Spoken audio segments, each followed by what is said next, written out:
నమ శివాయ. ఓం శ్రీ మహాదేవి సమేత శ్రీ శ్రీ శ్రీ అడవిలింగేశ్వర స్వామి శ్రీ మహాక్షేత్రము, పల్నాడు జిల్లా 522615. త్రేతాయుగము, సత్యయుగము, ద్వాపరయుగము, కలియుగము. ఏ యుగ ధర్మము ఆ యుగమునందు పాటించవలసిన ఆవశ్యకత ఉన్నదని హిందూ బంధువులందరూ గ్రహించగలరు.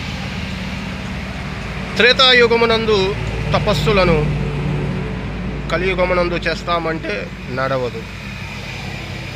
సత్యయుగమునందు, ద్వాపర యుగమునందు పాటించవలసిన నియమాలను కలియుగమునందు పాటిస్తాము అంటే పాటించడం మంచిదే.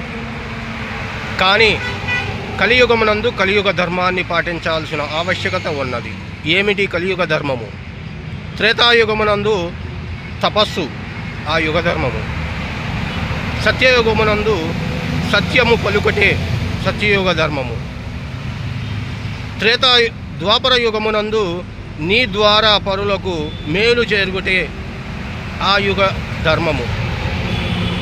అట్లే కలియుగమునందు సమరానికి శంఖం పూరించడమే కలియుగ ధర్మము.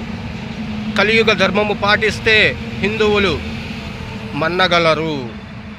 చిన్న విషయమే కదా అని నిర్లక్ష్యం వహిస్తే ఆ సమస్య పెనుభూతమై నిన్ను హిందుత్వాన్ని కబళిస్తుంది.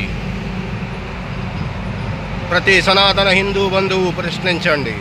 ఓం నమ శివాయ.